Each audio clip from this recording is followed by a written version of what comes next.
Fala pessoal, tô aqui de volta com outro vídeo. E hoje, esse vídeo é para aquelas pessoas que chegam aqui no canal e falam assim: eu quando eu passo no buraco, meu carro faz barulho, o que que é? Tá? Se as pessoas soubessem qual a dificuldade de acertar o problema do carro assim, né, elas seriam mais precisas, né, pelo menos. Mas eu já fiz um vídeo mostrando qual barulho que cada componente ruim costuma fazer, tá? Deixando no comentário fixo. E hoje eu vou mostrar mais um para vocês, tá? E hoje é um bem comum, na verdade. Eu vou dar uma volta com o carro aqui nas ruas de paralelepípedo, ruas de buraco, mostrar o barulho para vocês e a gente vai analisar junto alguns componentes para achar o problema.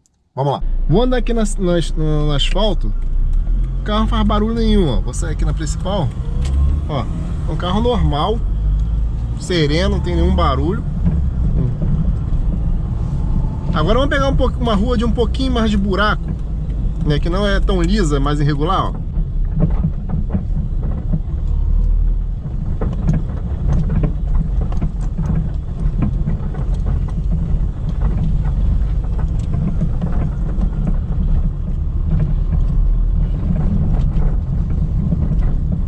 Parece ter alguma coisa que tá solta, clac, clac, clac, né?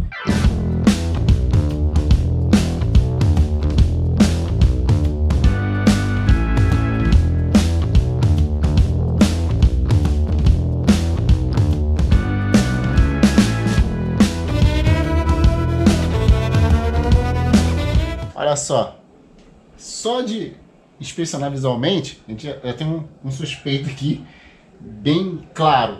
Deixa eu pegar a luz. Aqui é o nosso coxinho do amortecedor, né? Por quê? Porque ele, se vocês forem reparar, tá com uma folga muito grande, dá para entrar meu dedo aqui, entre o coxinho e a estrutura do carro. E não era para trabalhar assim, ele tem que ser bem justo, tá? Para que existe esse coxinho?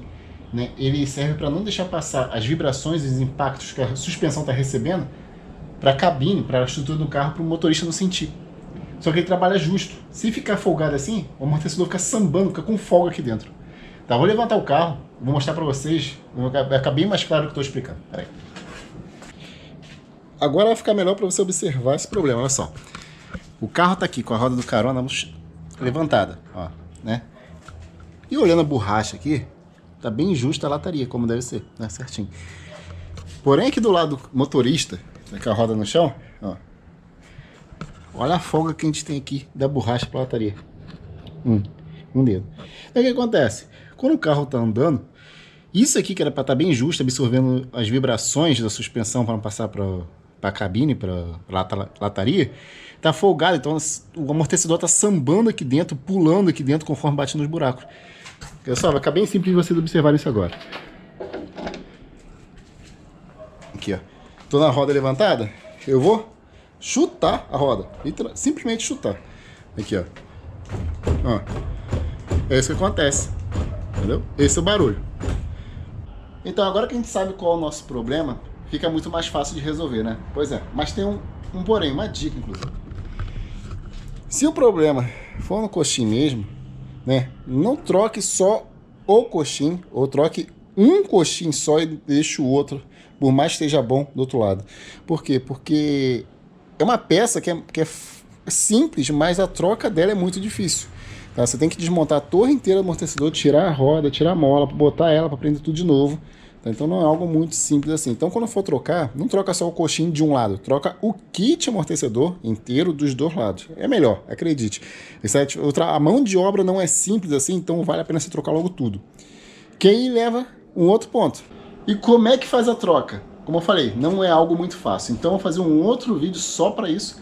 Esse aqui é para o pessoal só para saber o que está acontecendo, porque a maioria do pessoal não tem a ferramenta em casa para fazer isso, vai levar para uma oficina. E a troca eu vou deixar um comentário fixo para a gente fazer junto, beleza? Valeu, tchau, tchau.